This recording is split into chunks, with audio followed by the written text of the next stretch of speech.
Hey everybody, gather round, gather round. You know what time it is? It's time for a birthday shout out. Happy birthday to my wonderful mom, Selena, who turned 80 years old on Tuesday, November 26th. 80 years young, can you believe it? 80 years of laughter, love, and probably a few eye rolls at my jokes. But seriously, Mom, you're the best. To celebrate, we're gonna do things a little differently. Buckle up, because we're hopping in our time machine and taking a trip down memory lane to the year 1944, the year you were born. So picture this, 1944, World War II is in full swing, but Hollywood's still cranking out the hits. This was the year people were flocking to theaters to see Going My Way, a heartwarming musical starring Bing Crosby. Must have been a big hit because Benji cleaned up at the Oscars that year. We also had Humphrey Bogart, the epitome of cool, starring in not one but two huge movies to have and have not. That's the one with Lauren Bacall, Swoon. And the film noir classic The Big Sleep. Talk about a double feature. Rounding out the top 5, we got Meet Me in St. Louis, Judy Garland, need I say more? And the adventure flick 30 Seconds Over Tokyo. Woo! 1944 was a good year for movies. Okay, time to crank up the Victrola because we're talking music. 1944 was all about the big band sound, and boy did they have some classics. Topping the charts was Swinging on a Star by the one and only Bing Crosby. The guy was on fire that year. Close behind was the romantic ballad, I'll Be Seeing You by the Tommy Dorsey Orchestra. Cue the slow dancing. Then we got the Andrews Sisters, those harmonizing honeys with Don't Fence Me In. Talk about a feel-good anthem. And let's not forget Bésame Mucho by Jimmy Dorsey. No relation to Tommy, but just as talented. And finally, we gotta give it up for the sultry sounds of Dinah Shore with I'll Walk Alone. Woo! Makes you want to put on your dancing shoes, doesn't it? Chapter 3. Now let's get down to business. 1944.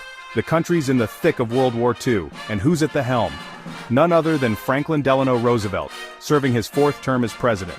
Talk about job security. And by his side, the trusty vice president, Henry A. Wallace.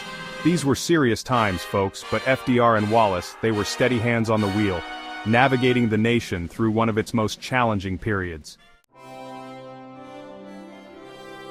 Chapter 4. Now hold on to your hats, because 1944 was a huge year for news. I'm talking major events that shaped the world. First up, D-Day.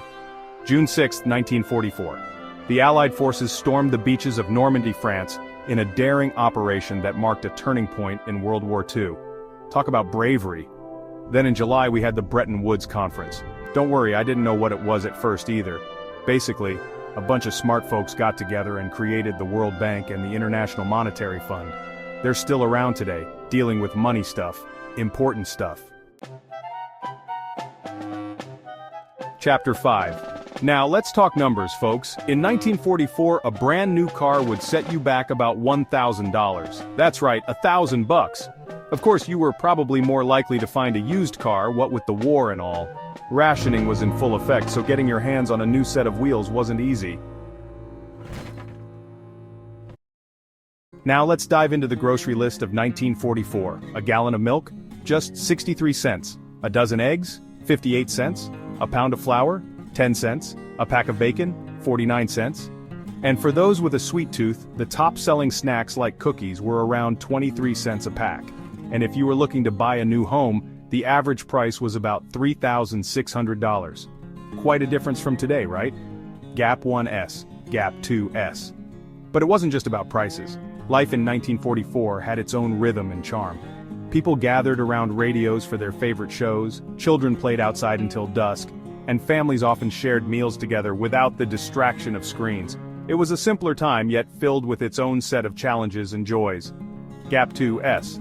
As we look back, it's fascinating to see how much has changed, and yet, how certain values like family, love, and resilience have remained constant. Here's to appreciating the past while looking forward to the future. Thank you for joining us on this journey down memory lane, and once again a very happy 80th birthday, Mom.